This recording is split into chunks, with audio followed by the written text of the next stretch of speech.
اچھا جی، بسم اللہ الرحمن الرحیم. بس خاموشی. بسم اللہ الرحمن الرحیم. ایاک نعبد و ایاک نستعین. میں سب سے پہلے شاہ محمود قریشی، شیرین مزاری اور شوکت ترین، میں آپ کا شکریہ ادا کرتا ہوں جو آپ نے 3 سبجیکٹس کے اوپر بات کی. معیشت کے اوپر، ہیومن رائٹس اور ٹیررزم شیرین نے جو بات کی، اور شاہ محمود نے فارن پالیسی پہ. میں بیسکلی آپ اس ساری چیز کو سم اپ کرتا ہوں آپ کے سامنے. لیکن سب سے پہلے تو جو ایک ملک کا نظریہ ہوتا ہے کہ ایک ملک کیوں بنتا ہے، پاکستان کیوں بنا، وہ ایک نظریے کے تحت بنا تھا. اور جو نظریہ ہوتا ہے وہ ایک ملک کا روڈ میپ ہوتا ہے. آپ کا جو فاؤنڈنگ فادرز پاکستان کے، جنہوں نے ایک آبجیکٹو، پلیز خاموشی تھوڑی، جو آبجیکٹو ریزولوشن پاس کی تھی، وہ بیسکلی ایک بڑی ڈسکشن کے بعد ایک روڈ میپ آیا تھا کہ پاکستان کیوں بنا ہے. تو یہ بڑا امپورٹنٹ ہے اگر ہم ان چیزوں، ان سبجیکٹس، اور یہ تینوں سبجیکٹس کنیکٹڈ ہیں، یہ جڑے ہوئے ہیں ایک دوسرے کے ساتھ، اور یہ جڑے ہوئے ہیں پاکستان کے نظریے کے ساتھ. نظریہ پاکستان کا یہ تھا، پاکستان ایک اسلامی فلاحی ریاست بنے گی. بڑا کلیئر نظریہ تھا. اور وہ ریاست بیس کس پہ تھی؟ اگر آپ علامہ اقبال کا سارا جو کوشش تھی مسلمانوں کو جگانے کے لیے غلامی سے، تو وہ ساری ریفرنس پوائنٹ ان کا تھا مدینہ کی ریاست میں. کیونکہ وہ ابھی بھی مسلمان سمجھتے ہیں کہ وہ گولڈن پیریڈ تھا مسلمانوں کا، جدھر جو پرنسپلز نبی صلی اللہ علیہ وسلم نے بیس کیے تھے، ان پرنسپلز کے بیسز پہ وہ قوم جس کی کوئی حیثیت نہیں تھی، اس نے دنیا کی امامت کی. اور یہ ہسٹوریکل فیکٹ ہے. یعنی یہ ایک ایسی چیز ہے جو آپ کہانیاں نہیں کہہ سکتے، متس نہیں کہہ سکتے. جس طرح گریک میتھولوجی ہے، متس ہے، لیکن یہ ہسٹوریکل فیکٹ ہے کہ 622 اور 632 کے بیچ میں دنیا کی تاریخ کا سب سے بڑا انقلاب آ گیا تھا.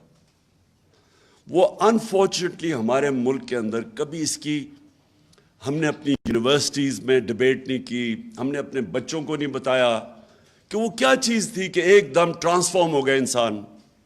لوگ، ہم جب میں اسکول میں جب ہمیں پڑھایا جاتا تھا تو ہمیں یہ تاثر آتا تھا کہ وہ جنگیں مسلمانوں نے جیتی، اس لیے وہ ایک دنیا کی عظیم قوم بن گئے.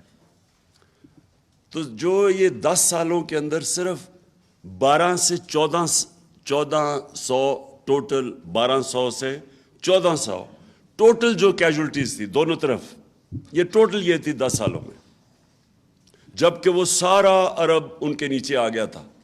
تو وہ فکری انقلاب تھا. It was a revolution of the minds. انسان چینج ہو گئے تھے. اور اس کے اوپر کبھی اس ملک میں، مجھے تو، میں سب سے مہنگے اسکول میں پڑھا ہوں، میں اور شاہ جی، ہمیں تو کبھی کسی نے نہیں سمجھایا اس انقلاب کا، بلکہ ابھی بھی لوگوں کو نہیں پتا. جو وہ انقلاب، علامہ اقبال بار بار کیوں کہتے تھے، علامہ اقبال کی آپ ساری شاعری دیکھ لیں، خودداری، خودی، وہ جگا رہے تھے لوگوں کو.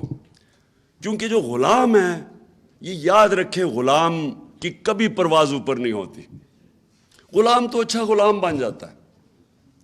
کبھی غلام وہ اپنا، جو اللہ نے ہم سب کو جب اپنی سب سے بڑی مخلوق بنایا، سب سے عظیم، اشرف المخلوقات، تو انہوں نے جب شیطان نہیں جھکا تو اس کو کہا گیا کہ تمہیں نہیں پتا میں نے اس میں کتنا پوٹینشل، کتنی پاور دی ہے انسان میں. تو ہم سب میں وہ پاور ہے. لیکن وہ پاور ہم تب ڈسکور کرتے ہیں جب ہم اپنی غلامی کی زنجیریں توڑتے ہیں. ایک صرف آزاد انسان کی پرواز اوپر ہوتی ہے. تو میں جب یونیورسٹی گیا انگلینڈ میں، اور میں نے ان کا سسٹم دیکھا، اور پھر میں بڑی دیر پروفیشنل کرکٹ کھیلتا تھا. آدھا سال میرا کوئی 15-20 سال ادھر ہوتے تھے، آدھے میں پاکستان دیکھتا تھا، تو میں کانٹراسٹ کر سکتا تھا. مجھے بڑا موقع مل گیا دو معاشروں کو موازنہ کرنا. ڈفرنسز کیا ہے ہمارے، کیا ان کی طاقت ہے، کیا ہماری طاقت ہے، کیا ان کی کمزوریاں ہیں، ہماری کمزوریاں کیا ہے. یہ مجھے بڑا زبردست، آدھا مہینہ آدھا سال ادھر گزارتا تھا، آدھا سال پاکستان گزارتا تھا. تو مجھے دونوں جو سوسائٹیز تھی ان کو میں نے بڑی اندر سے دیکھا. اور میں شاید وہ پاکستانی تھا جس کو ایک برطانیہ کے انگلش اسٹیبلشمنٹ نے اپنایا، تو میں نے اندر سے ان کو دیکھا. تو دیکھیں، جو چیز ایک اگر معاشرے نے اوپر جانا ہے، اس کی پرواز اوپر جانی ہے، تو آزادی کے بغیر معاشرہ اوپر نہیں جا سکتا. اب وہ کیا چیزیں ہیں جو اب، اور اسی دوران میں نے پھر سٹڈی کیا اپنی تاریخ. اسی دوران یہاں سے جب گیا نہیں مجھے پتا تھا، آہستہ آہستہ میں نے اپنا سارا اپنی تاریخ، اپنی دین، اس کو سٹڈی کیا. تو میں نے ریئلائز کیا کہ جو اللہ کیوں ہمیں حکم دیتا ہے کہ ان کے راستے پہ چلو، ہماری بہتری کے لیے. کیونکہ وہ دنیا کی تاریخ کا سب سے سکسیسفل ماڈل تھا. کبھی بھی نہیں ہوا کہ اتنے تھوڑے وقت میں 2 سپر پاورز گھٹنے ٹیک جائیں، ان لوگوں کی جن کی حیثیت ہی کوئی نہیں تھی، کوئی ٹیکنالوجیکل ایڈوانس نہیں تھا.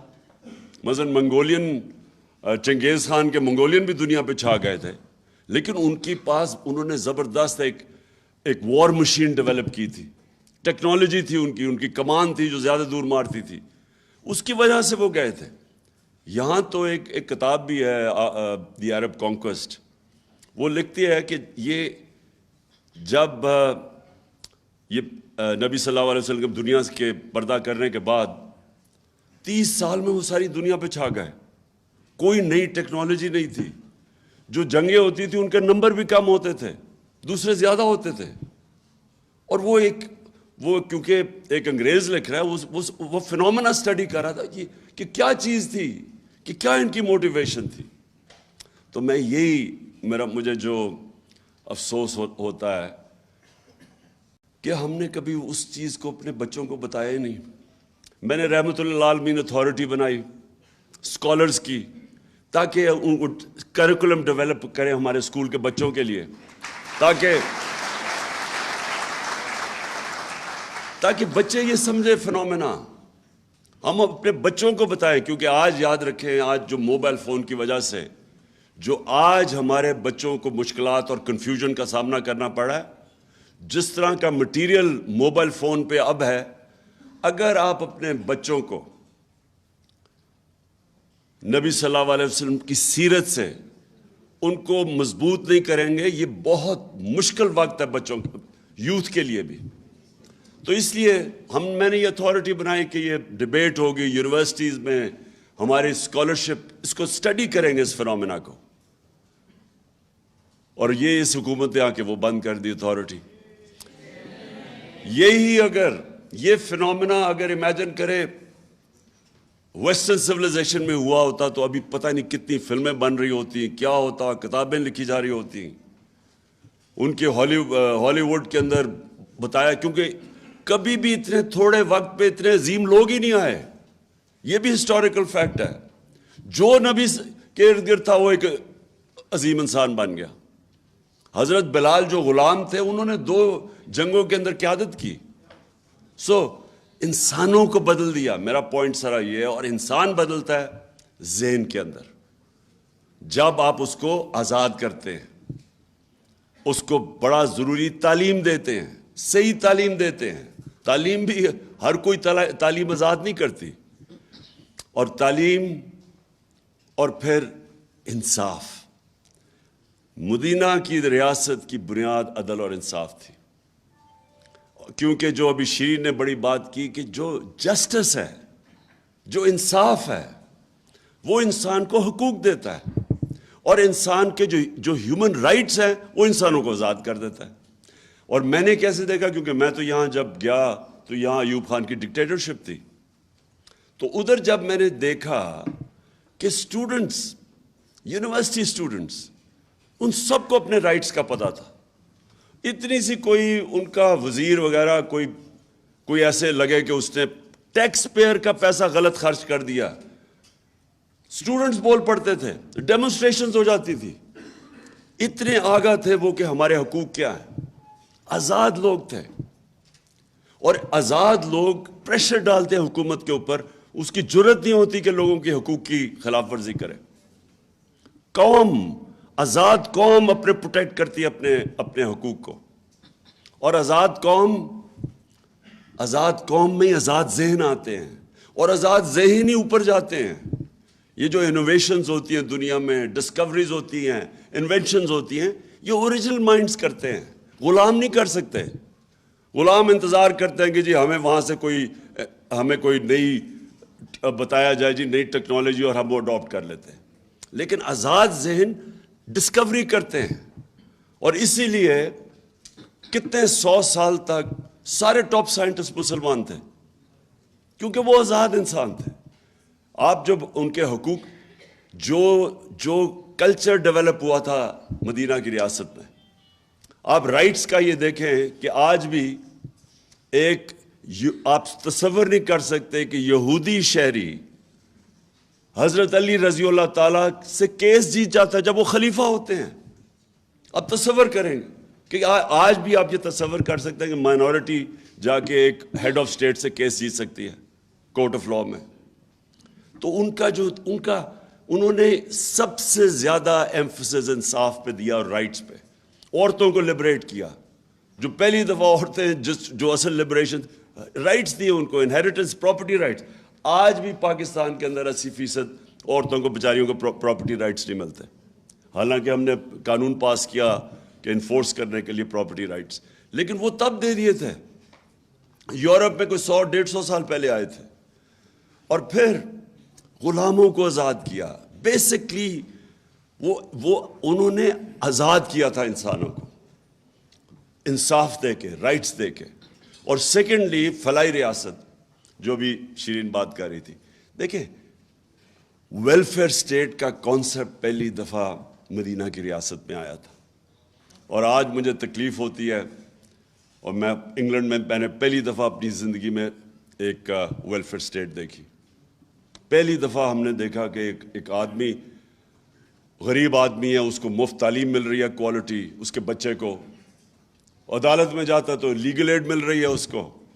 بے روزگار ہوتا ہے تو اس کو ان امپلائمنٹ بینیفٹس مل رہے ہیں، پیسے مل رہے ہیں جب تک روزگار نہیں ملتا.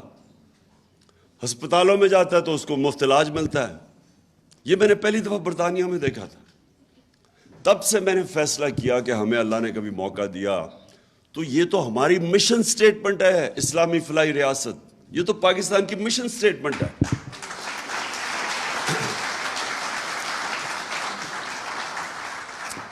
اور پھر یہ جو ہم ابھی شیری نے بتایا، ہمارا اتنا ہیلتھ کارڈ ہم لے کے آئے، اور آپ اندازہ نہیں لگا سکتے کہ یہ غریب گھرانے کے لیے کتنی بڑی نعمت ہے. آپ اندازہ نہیں لگا سکتے. جو آدمی، میں نے شوکت خانم کینسر ہاسپٹل کیوں بنایا تھا؟ والدہ کو کینسر تھی، تکلیف میں تھی، یہاں کوئی ہاسپٹل نہیں تھا. میں ایک ڈاکٹر کو میو ہاسپٹل میں، مجھے ابھی بھی یاد ہے، ڈاکٹر مسعود ہوتے تھے، میں ان سے کنسلٹ کرنے گیا اپنی والدہ کے اوپر. باہر مجھے اس کی ویٹنگ میں ایک آدمی نظر آ گیا، بوڑھا آدمی.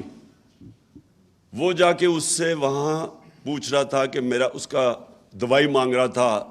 کوئی دوا اس کے جو کمپاؤنڈر جو بھی ہوتا ہے اس کے پاس کہہ رہا تھا کہ ایک طرف پرچی پکڑی ہوئی، ایک طرف دوائیاں پکڑی ہوئی. کہتا میں نے ساری دوائیاں لے لی ہیں. اس نے کہا نہیں، آپ نے نہیں لی، آپ نے ابھی یہ بھی لینی ہے. تو اس کی میں نے شکل دیکھی، بوڑھا آدمی. تو جب وہ گیا، میں نے اسے پوچھا کیا ہوا اس نے کہا یہ سارا دن مزدوری کرتا ہے اور ساری رات اپنے بھائی کے ساتھ بیٹھتا ہے جو کینسر سے مر رہا ہے. تب میں نے فیصلہ کیا کہ ہمارے جیسے لوگوں کو اتنی تکلیف، امیجن کریں بیچارے غریبوں کے اوپر کیا گزرتی. تو سوچے کہ کسی گھر پہ بیماری ہوتی ہے، وہ پہلے سے ہی سبسسٹنٹ مشکل سے اپنا، اور آج کل کے زمانے میں تو میں سوچ بھی نہیں سکتا، جو بجلی کا بل دے، بچوں کے اسکول فیس دے، کیا کرے. اور ایک بیماری ہوتی ہے ساری ایویڈنس شو کرتی ہے کہ ایک ایسی بیماری آتی ہے، سب سے زیادہ جو لوگ غربت کی لکیر سے نیچے جاتے ہیں وہ ایک گھر میں بیماری آ جاتی ہے، اس میں سارا گھر بار اپنا پیسہ پوسا خرچ کر کے مقروض ہو جاتا ہے.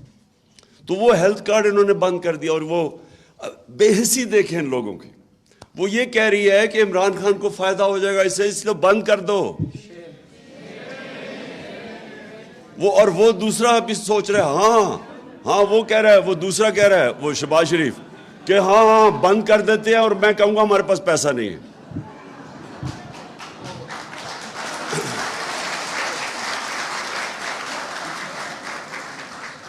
اچھا جی، دوسری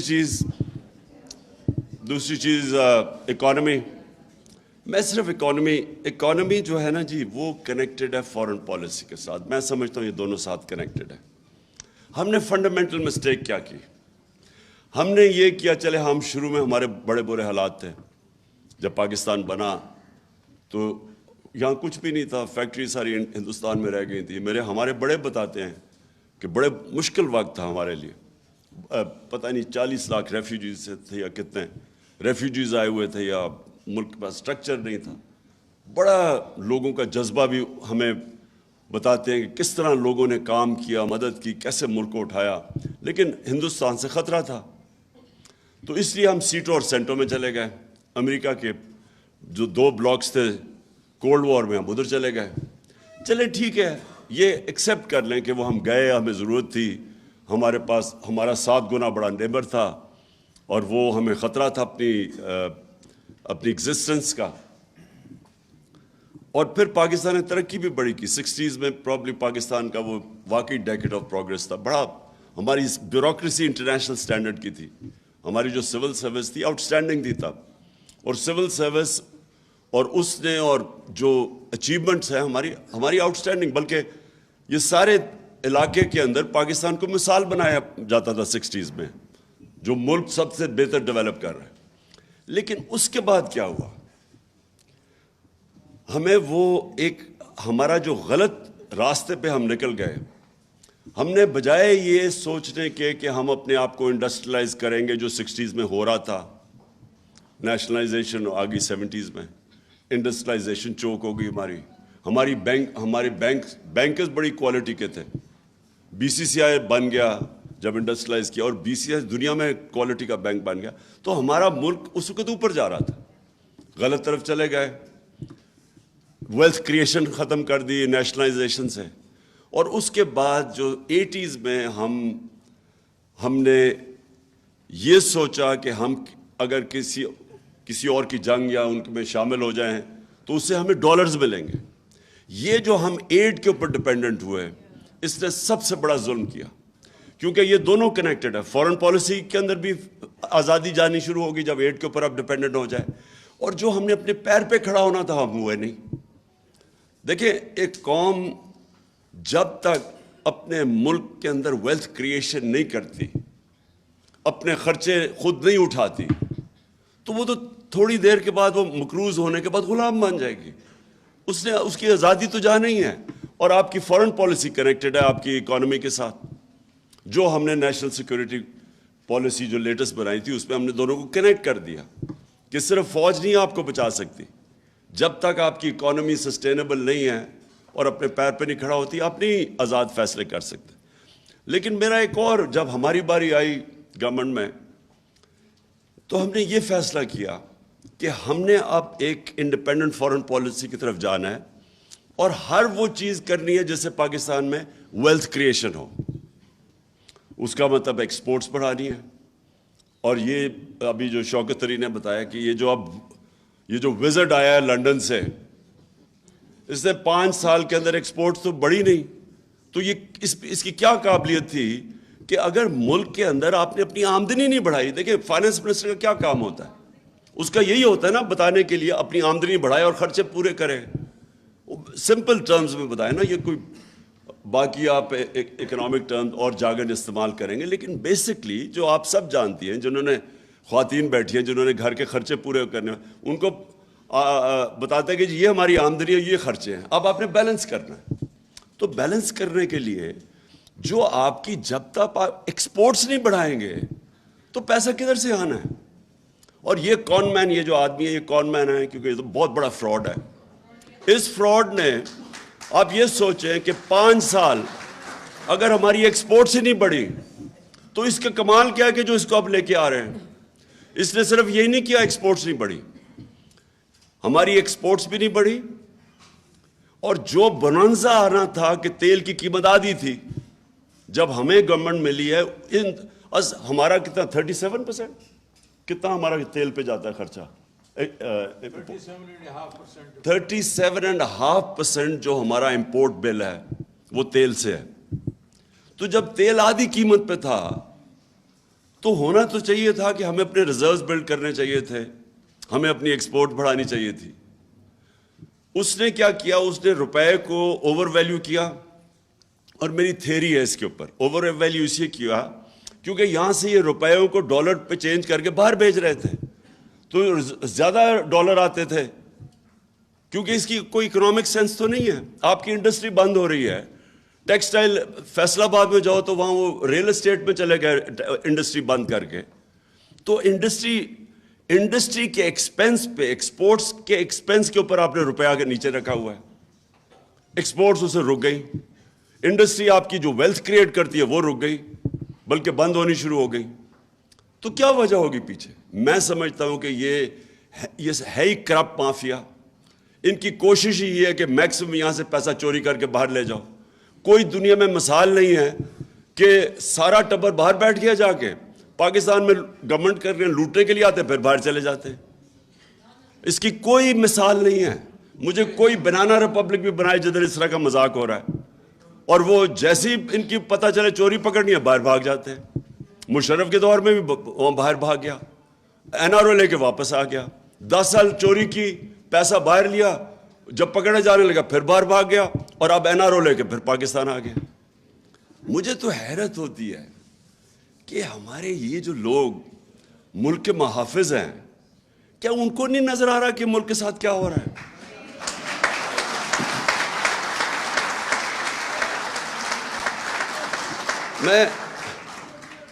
ہم نہیں چاہتے، میں اننیسری تنقید کسی کی نہیں کرنا چاہتا اپنے اداروں کو، لیکن مجھے یہ سمجھ نہیں آتی کہ کیا یہ اس کے لیے کوئی جینیس تو نہیں ہے؟ کیا سب کو نہیں نظر آ رہا کہ ملک کے ساتھ کیا ہو رہا ہے؟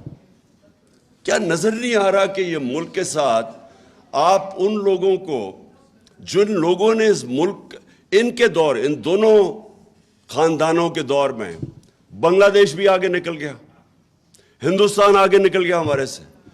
80 کی دہائی میں جب کرکٹ کھیل کے ہندوستان سے آتا تھا پاکستان تو لگتا تھا غریب ملک سے امیر ملک میں آ گیا ہوں۔ ہم ہمیشہ، ڈاکٹر عشرت حسین اپنی کتاب میں لکھتے ہیں کہ 90s تک پاکستان زیادہ تر اکنامک انڈیکیٹر سے ہندوستان سے آگے تھا، اور بنگلہ دیش کی تو کوئی بات ہی نہیں کرتا تھا۔ بنگلہ دیش بھی آگے نکل گیا جب سے یہ دو آئے ہیں، یہ اربوں پتی بن گئے، ملک کو مقروض کر گئے۔ اور کون سی مائنڈ ہے جو ان لوگوں کو واپس مسلط کر رہا ہے ہمارے پہ؟ یہ پاکستان کے خیر خواہ نہیں ہے جو بھی کر رہے ہیں، جو بھی یہ کر رہے ہیں۔ میں آپ کو بتاؤں کہ اس سے بڑی ملک کے خلاف غداری نہیں ہو سکتی۔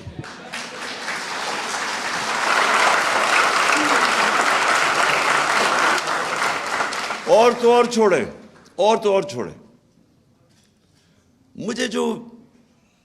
مجھے سمجھ نہیں آتی کہ کیا ہم ریئلائز نہیں کر رہے کہ ہم اپنے ملک کو، معاشی نقصان تو ایک طرف ہے، ہم اس ملک کی اخلاقیات کس طرح تباہ کر رہے ہیں۔ مولانا رومی کی بڑی فیمس سیئنگ میں بار بار ریپیٹ کرتا ہوں کہ انہوں نے سے پوچھا قوم کیسے مرتی ہے؟ انہوں نے کہا قوم تب مرتی ہے جب اچھے برے کی تمیز ختم کر دیتی ہے۔ یعنی ایک قوم کا جو ایک ملک کولیپس تب کرتا ہے، اکنامک کولیپس بعد میں آتا ہے، پہلے مورلی کولیپس کر جاتی ہے۔ جب آپ ایک ملک میں نامور ڈاکوؤں کو سب کے سامنے تماشا دیکھ رہے ہیں کہ ان کو آپ رجیم چینج کا اوپر بھی آنے دیتے ہیں، اس کے بعد وہ آ کے اپنے 1100 ارب روپے کے کیسز معاف کروا رہے ہیں۔ امیجن کریں، لوگوں کی کمر ٹوٹی ہوئی ہے اس وقت مہنگائی سے، اور انہوں نے 1100 ارب روپے کے کیسز معاف کروا رہے ہیں۔ اور پھر آتے ساتھ ہی وہ اس کو اتنی شرم نہیں آتی مریم کو کہ میرے داماد کو ہندوستان سے مشین منگوا دو. اور پھر اس کی ایک منٹ بس, اور پھر یہ بھی نہیں شرم آتی کہ اس کی ہاؤسنگ سوسائٹی کوئی بن رہی ہے تو اس میں اس کے اندر جو گریڈ سٹیشن ہے وہ کچھ 60-70 کروڑ روپے کا ہوتا ہے, وہ قوم پہ ڈال دو. شہباز کہتا ہاں وہ ہم نے کروا دیا, یعنی عوام اس کے پیسے دے گی. نارملی جو ہاؤسنگ سوسائٹی ہے اس کے اوپر ہوتا ہے خرچہ, تو وہ بھی 60-70 کروڑ روپیہ. اتنی شرم ہے کہ اتنے پیسے بنا لیے لیکن پھر بھی وہ بیچارے لوگوں کا خون چوسنے آ گئے. اور پھر وہ کہہ رہے جی وہ مریم ناراض نہ ہو جائے. وہ کہتا نہیں فکر نہ کرو, اسحاق ڈار اسے سمجھا لے گا, کون مین کو طریقہ بنا لے گا. یہ ملک سے مذاق ہو رہا ہے. اچھا سو میں ابھی فورن پالیسی کی آپ سے بات کروں کہ یہ دیکھیں کہ یہ شوکت نے جو آپ کو سلائیڈز دکھائی, اس میں کیا نظر آیا. اس میں یہ انہوں نے کہا نا جی کہ ہم نے بڑے مشکل ان کے لیے حالات چھوڑ کے گئے. انہوں نے کہا, یہ بار بار شہباز کہتا ہے جی بارودی سرنگیں چھوڑ کے چلے گئے ہم ان کے لیے. انہوں نے جو ملک چھوڑا تھا, تیل کی قیمت آدھی,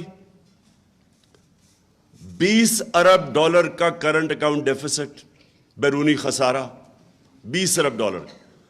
ان کی آمدنی کتنی تھی؟ $19 ارب آ رہی تھی ریمیٹنسز, اور 5ویں سال 24 ارب آ رہی تھی ایکسپورٹ سے پیسہ. ہم جب چھوڑ کے گئے دگنی تھی تیل کی قیمت. ہمیں جب ابھی یہ رجیم چینج کی سازش کے تحت, یہ ذرا سن لیں فگرز, $20 ارب یہ چھوڑ کے گئے, $16 ارب ہم چھوڑ کے گئے. ان کی آمدنی تھی ریمیٹنسز اور ایکسپورٹس ملا کے 43 بلین, 43 ارب. ہماری ریمیٹنسز اور ایکسپورٹس ملا کے 63 بلین تھی, 63 ارب. سو $20 ارب زیادہ ہم چھوڑ کے گئے, اس کے باوجود کہ تیل کی قیمت دگنی تھی. ایکسٹرا 20 ارب اور خسارہ کم چھوڑ کے گئے 16 ارب, جبکہ ویکسینز کے اوپر علیحدہ ہم نے 3 ارب دیا تھا. اور کووڈ کے دوران یہ یاد رکھیں, یہ لوگ یہ سمجھتے نہیں ہیں, ہم نے اس سے بہت بہتر کرنا تھا. کیا ہوا؟ جس سے ہماری بڑی اچھی, جس طرح شاہ محمود نے کہا, میری بڑی اچھی ان کے ساتھ پریزیڈنٹ شی کے ساتھ اور وہ جو پریمیئر لی, ہماری بڑی اچھی ان سے تعلقات. 2 سال کے لیے چائنا بند ہو گیا, ہم سب کچھ ہمارا بیچ میں رہ گیا. ہمارے اسپیشل اکنامک زونز ہم نے بنائے ہوئے تھے, ادھر سے چائنیز کمپنیز انٹرسٹڈ تھی اس میں, جن سے ہماری بات چیت چل رہی تھی. 2 سال چائنا بالکل بند ہو گیا, ہمیں ادھر سے ہمیں نقصان ہوا. پھر ہمیں ویکسینز کے پیسے دینے پڑے, پھر کموڈٹی سپر سائیکل آ گیا, دگنی ہوگی تیل کی قیمت, جس کی ایکسپورٹس ہماری 37% ادھر. تو اس کے باوجود کم ڈیفیسٹ چھوڑ کے گئے, 4 ارب کم ڈیفیسٹ چھوڑ کے گئے, اور آمدنی $20 ارب زیادہ چھوڑ کے گئے. اور ادھر یہ اس کو انہوں نے ابھی جو آپ نے فگرز دیکھے کہ ملک کا ذرا حال دیکھیں آج کدھر پہنچا دیا, کہ آج 5 مہینے میں کوئی دشمن بھی نہیں کر سکتا تھا جو انہوں نے پاکستان سے کیا ہے. 45 یا 47% انفلیشن, مہنگائی, سینسٹیو پرائز انڈیکس 47% پہ ہے. جو ہماری ایکسپورٹس ہے وہ ڈکلائن کر رہی ہیں, اور ریمیٹنسز کیونکہ گیپ اتنا بڑا ہو گیا ہے ایکسچینج ریٹ میں, جو آفیشیل اور جو مارکیٹ میں ہے اس کا گیپ بڑھ گیا, ریمیٹنسز گرنے والی ہیں. تو یہ ملک کو آپ کدھر دھکیل رہے ہیں. وہ شہباز شریف جا کے اگر اس کی اگر آپ وہ انٹرویو دیکھ لینا, وہ جو اس نے وہ بلومبرگ والی عورت کو دیا ہے, میں نے اس سے زیادہ ہے آپ کے پاس. یہ ایک منٹ, پھر سے شروع سے, ایک منٹ پہلے شروع سے لگا. میں صرف یہ کہہ رہا ہوں, یہ ذرا غور سے دیکھیں کہ یہ پاکستان کا پرائم منسٹر, اچھا چلے یہ بائیڈن کے سامنے نہیں ہے, یہ بیچاری اینکر ہے, ذرا وہ اسے دیکھیں کہ اس کو طرز دلا رہا ہے کہ میں مارا گیا, لٹ گیا, مارا گیا, مجھے بتا ذرا ہے نہیں ہے.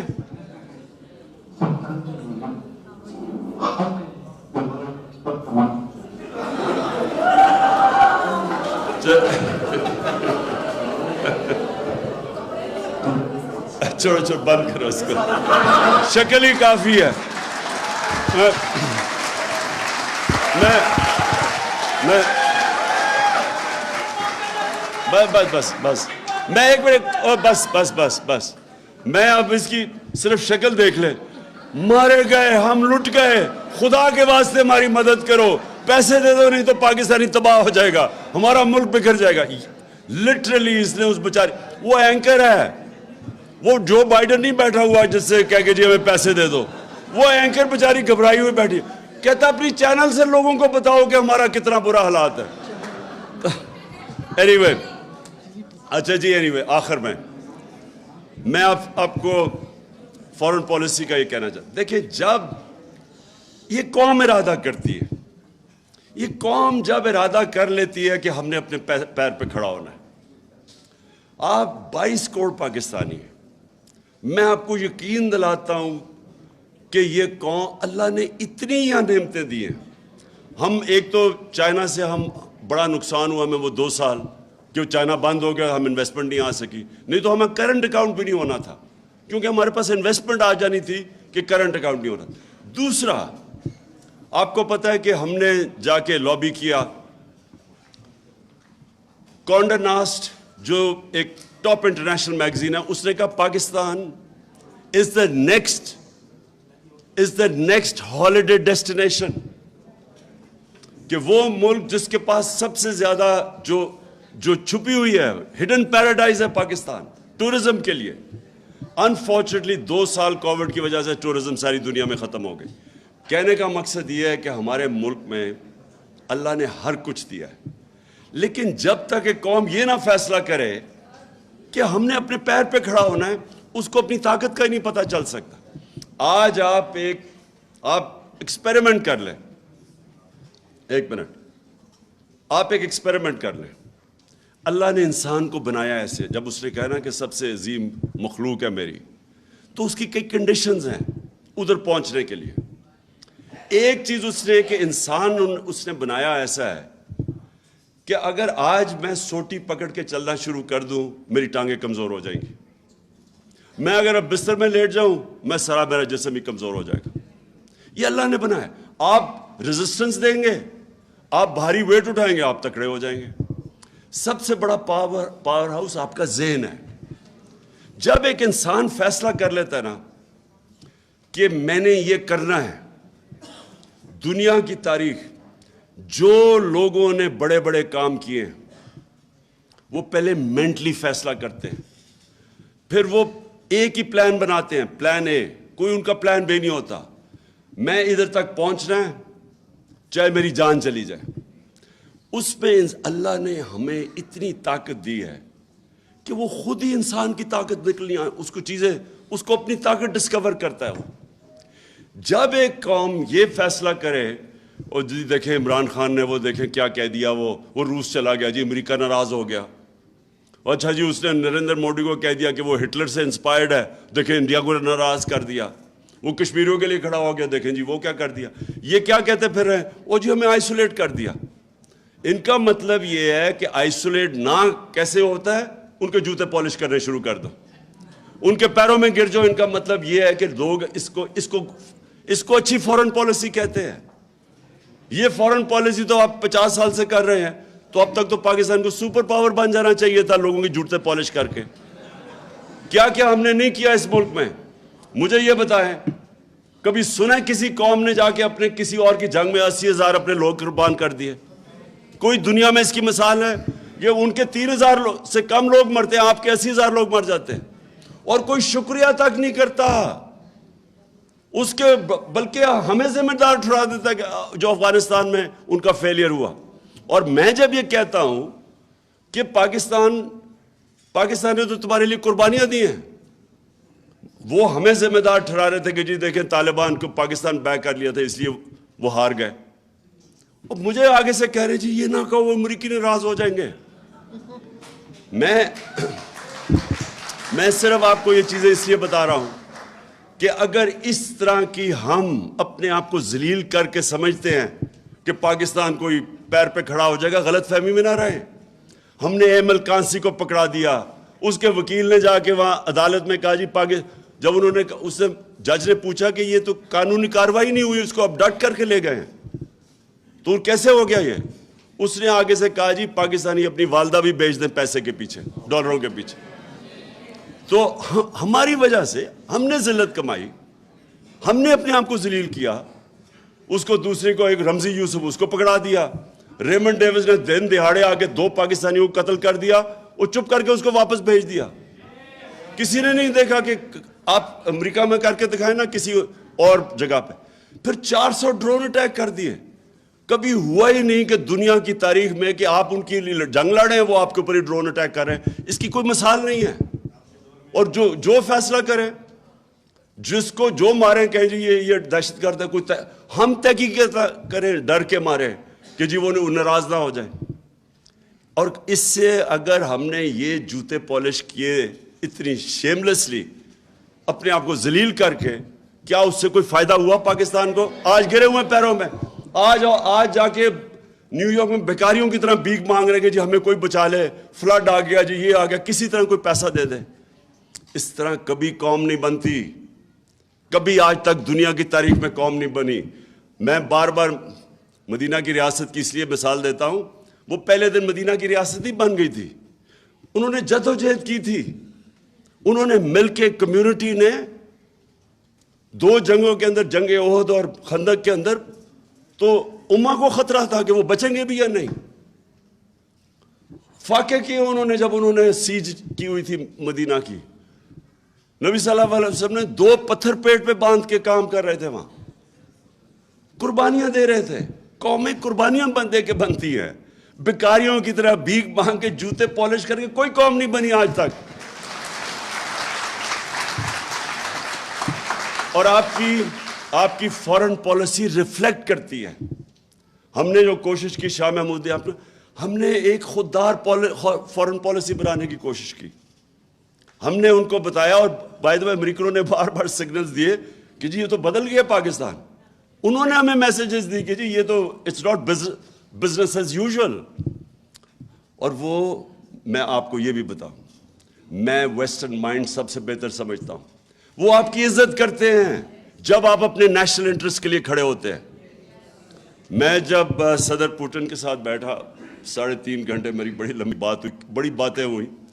میں اس سے یہ بھی میں پوچھا, میں نے کہا مجھے بتاؤ باقی جو ورلڈ لیڈرز تھے, جو کیونکہ یہ تو بہت سب کو ملا ہوا ہے 20 سال سے, تو میں اس کے ویوز پوچھا. میں نے کہا فلانا کا بتاؤ, اس کا بتاؤ, اس کا بتاؤ, کیونکہ 3.5 گھنٹے ہو گئے تھے اور بھی بات کر رہی تھی میں. تو میں نے اس سے پوچھا اردوغان کا. اب یہ سنیں ذرا.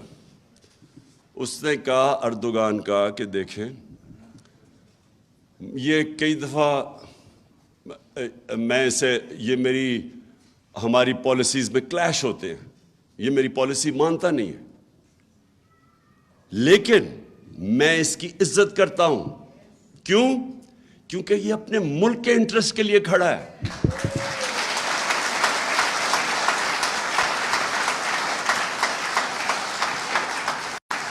ہماری جو فورن پالیسی ہے, میں آپ کو یقین دلاتا ہوں کہ یہ جس طرح جا کے ابھی چیری بلاسم وہاں سے ہو کے آئی نیو یارک, کوئی آپ کی عزت نہیں کرتا. آپ جتنا مرضی ان کو خوش کرنے کی کوشش کریں, اور ان کے سے اس سے کسی نے ابھی سندھی کسی پولیٹیشین سٹیٹمنٹ دی, بلاول بھٹو نے پھر پاکستان کو مین سٹریم میں لے آیا ہے. کیا مین سٹریم میں لے آیا ہے؟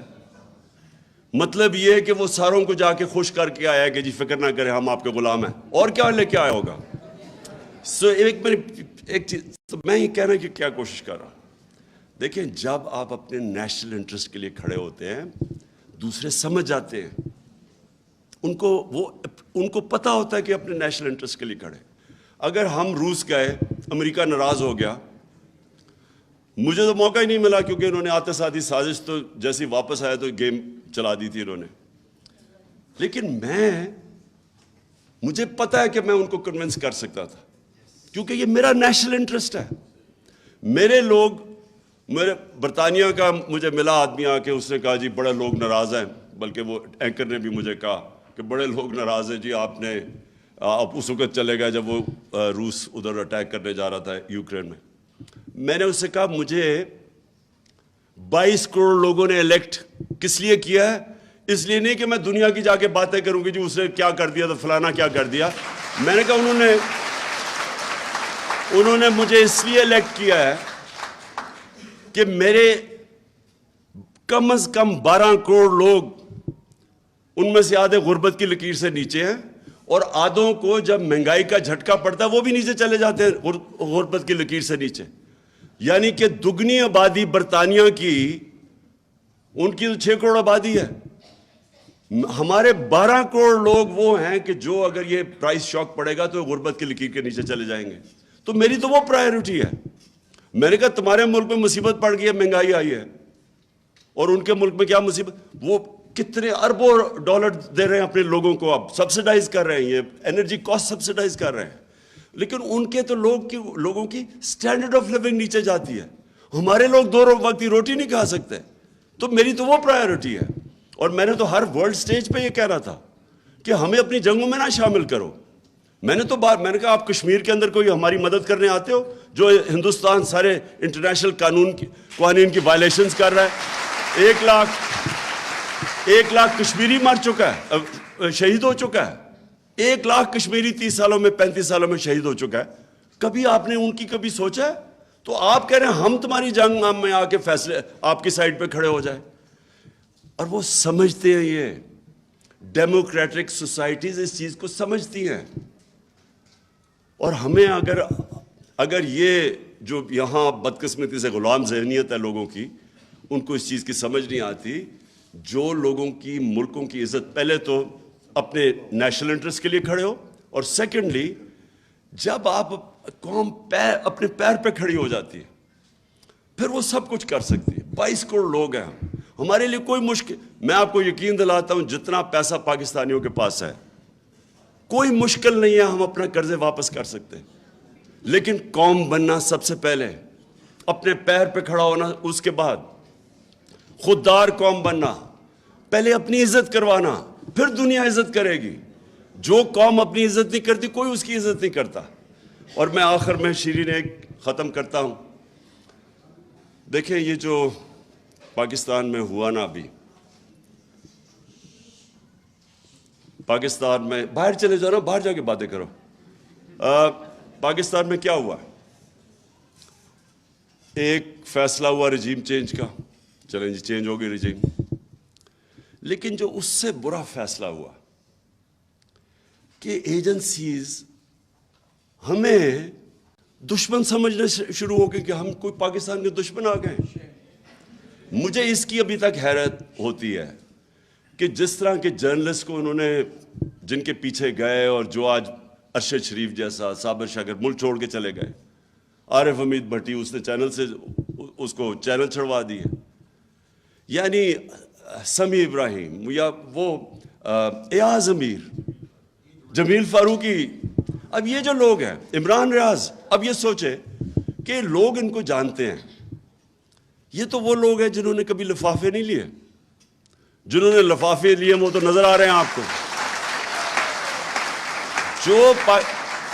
جو جرنلسٹ پاکستان کے اندر جن کی کریڈیبلٹی اور ان کی ریڈرشپ ہے یا ان کی ویورشپ ہے، ان لوگوں کو دشمنوں کی طرح ٹریٹ کر رہے ہیں، جس طرح کہ یہ کوئی انڈین ایجنٹ آ گئے یہاں. اور وہ لوگ جو پیسے لینے والے، جو ضمیر بیچنے والے، وہ میڈیا ہاؤسز.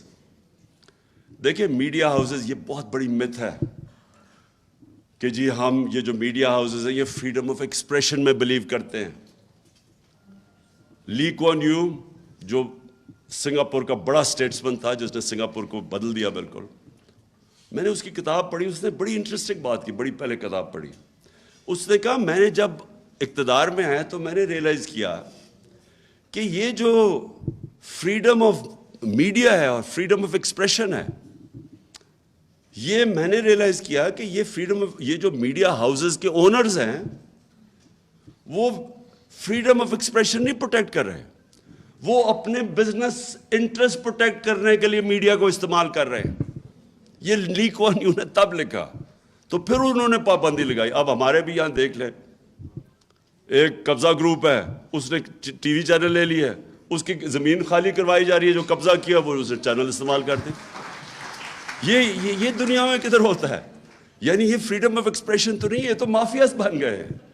اور آج دیکھ لیں کہ قوم کدھر کھڑی ہے. جس کو کوئی جو سپورٹ کرتا ہے حق, اس کی ویورشپ اوپر چلی جاتی ہے. اور یہ جو سارے 2 نمبر لفافے ہیں, ان کو دیکھتا کوئی نہیں ہے, کیونکہ قوم فیصلہ کر بیٹھی ہے. لیکن ایجنسیز کھڑی ہوگی جا کے چوروں کے ساتھ. اب اس سے زیادہ بری کہ شہباز گل سے جو کیا ہے, یعنی وہ کوئی کرمنل تھا, وہ کوئی جاسوس تھا, وہ کوئی دہشت گرد تھا. ایک یونیورسٹی پروفیسر کو جنہوں نے ننگا کر کے اس سے جو تشدد کیا ہے, یہ کون سے معاشرے میں ہوتا ہے کہ کوئی. اور پھر جرنلسٹ کے علاوہ ہمارے وہ سوشل میڈیا کے لوگ, کوئی ان کو اٹھا لیتا ہے, کوئی ان کو پکڑ لیتا ہے, کوئی دھمکاتا ہے. ارسلان ہمارا جو سوشل میڈیا میں ہوتے تھے ہیڈ جو تھے, اس کے گھر 15-20 لوگ گھس گئے, ان کو ساروں کو دھمکیاں دیں. اس کے ایک ہی بیچارہ, وہاں عورتیں تھیں, ساروں کو ڈرایا. ایک بیچارہ نوجوان تھا, اس کو بری طرح مارا انہوں نے. سیف اللہ نیازی اس کے گھر گھس گئے. یعنی یہ کدھر ہو رہا ہے؟ کوئی ہم دشمن ملک سے آ گئے ہیں ہر جگہ. اچھا پھر ٹیلی فون پہنچ جاتے ہیں. کوئی ایک آیا مجھے, اس نے کوئی یونیورسٹی میں انوائٹ کرنا تھا, پرائیویٹ یونیورسٹی تھی. وہ میرے ابھی گھر سے باہر ہی نکلا, اس کو دھمکی آ گئی کہ اگر تم نے عمران خان کو بلایا تو پھر یہ ہو جائے گا, وہ ہو جائے گا. یعنی یہ کون سے ملک میں یہ مذاق ہوتا ہے؟ اور یہ اچھا, اور میں اس لیے اپنی قوم کو کہتا ہوں کہ یہ وقت ہے ان کے خلاف کھڑا ہونا. یہ جو نامعلوم کال سے آ کے ڈرانا دھمکانا ہے, اس کو واپس ڈرائے ہوئے. ان کے اندر کوئی یہ نہیں آپ کے ساتھ کھڑے ہو سکتے. آپ کا بس دیکھیں, آپ کا آئین آپ کو پروٹیکشن دیتا ہے, اس ملک کا قانون آپ کو پروٹیکشن دیتا ہے. آپ کو پتہ ہونا چاہیے کہ یہ آپ کے فنڈامنٹل رائٹس کی وائلیشن ہے, اور قوم اپنے رائٹس پروٹیکٹ کرتی ہے. میں آپ کو شروع میں بتایا تھا کہ جب میں برطانیہ گیا تو وہاں نوجوان ہمارے ساتھ یونیورسٹی والے, سب کو اپنے رائٹس کا پتہ تھا.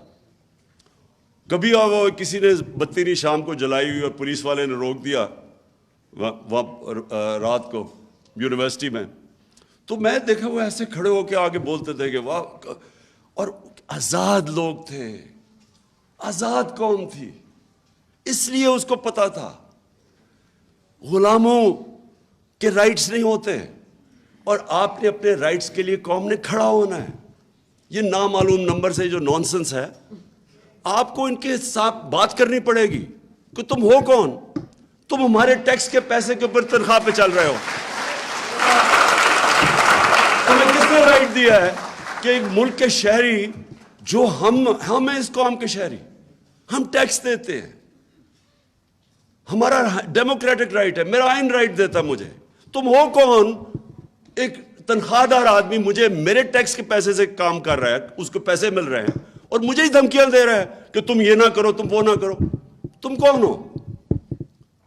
آئین مجھے پروٹیکشن دیتا ہے, آپ کا قانون آپ کو پروٹیکشن دیتا ہے. اور یہ میں ساری قوم کو کہنا چاہتا ہوں کہ دیکھیے, قوم تب تک غلام رہے گی جب تک وہ غلامی قبول کر لے گی.